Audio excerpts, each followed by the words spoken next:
all them can be headed. She ain't single, but she solo. You ain't even know it. Unsigned sold out shows. You ain't even know it. My lips black, but they ain't chapped. She ain't even know that. Let's have sex. She said yes. You know she ain't know that. See the life on my chest. My head next to her breast. My mind all in the clouds. Just brought an ounce of the best. No talking when I'm off that loud. Check and clear. Alright, so what's up guys, Prince here, bringing another Black Ops 2 gameplay commentary. And what we have here is 125 kills, playing solo. And I do pick up like 8 deaths in this gameplay, and that pretty much cost me the 200. And you know, besides that, I'm back, as you can see by watching this commentary.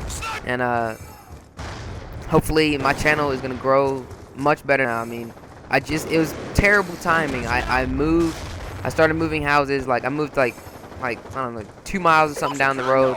So I'm like 10 minutes away from where I was before. I just exaggerated on that. Not far, so. And I moved right when I hit 1K. And so because of that, I didn't do anything. And on top of that, I just bought a PVR when I had like 800 subs, and it didn't break. It broke. I mean, it came in the mail, broke. I already told you all this, and I was gonna use that to make like a sick montage for 1K. So that's out the window now too. So what I'm gonna do is, as soon as all that goes through and I return it, and all that stuff's happening because it's taking a while, I'm gonna buy the Elgato, and then I'm gonna try and make a pretty sick montage. You know, work on my editing skills, and it's gonna look like some phase kind of stuff. But on another note, hopefully look forward to that. Like I said, thank you again for 1K. It means a lot. I mean, when I first started my channel, I never even thought I would get to 100 subs. When I got there, I was pretty happy then. And then I got to 250, and then I got to 500, and then I got to 750, and then a month later, here I am at 1K. And my channel was growing. It's growing pretty well. I'm not gonna lie. I mean, I'm gaining like 10 or so subs a day. And since I stopped uploading for the past week or so, it declined a little bit. Hopefully I can get back up on it now. And I did get fully partnered now too with RPM. So everything is looking great. But for the quick commentary topic today, I just want to talk to you guys about the Zimmerman trial, the Trayvon Martin case. When George Zimmerman shot Trayvon Martin, he shot him. And basically what happened is, I'm just going to detail it real quick because it kind of annoys me how dumb people are. I was watching yesterday while I was unpacking boxes and stuff, and I just got my cable. And I was watching the trial, like the closing. And the first guy was arguing, and he was talking about, George Zimmerman was innocent, and Trayvon Martin was circling around the car, and he had 4 minutes to go home, and he didn't. Instead, he decided to he walked around George Zimmerman's car, pretty much threatening him and waiting to attack him. And what he did afterwards, he pretty much threw the first punch at George Zimmerman, and he slammed his head into the concrete several times. And at first I was a little bit confused. I didn't see how Trayvon Martin would have done something like this.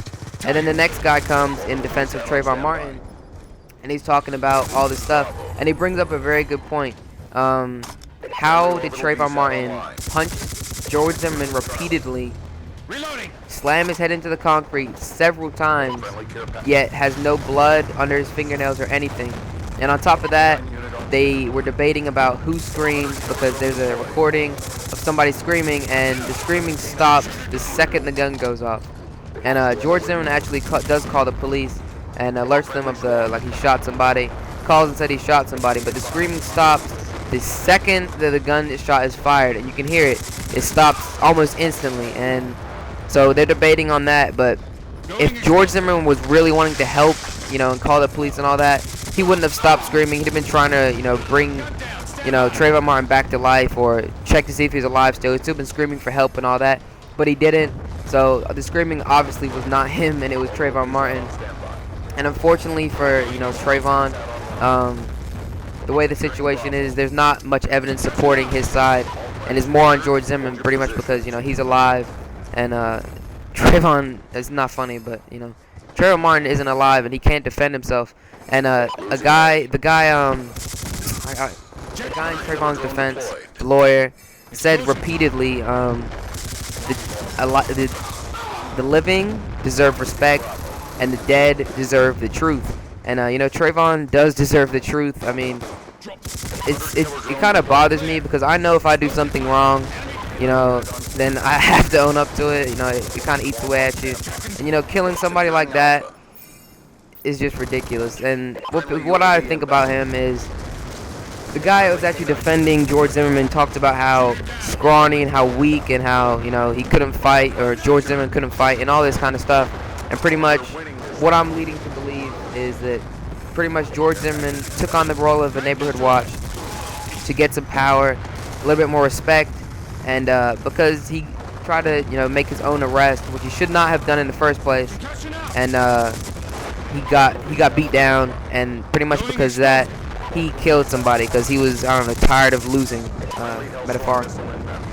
So he ended up shooting Trayvon Martin. That's what I think happened, and I think he deserves all that he gets. So yeah, I'm back, y'all. Let's go for 31 likes, and I'm out. Peace.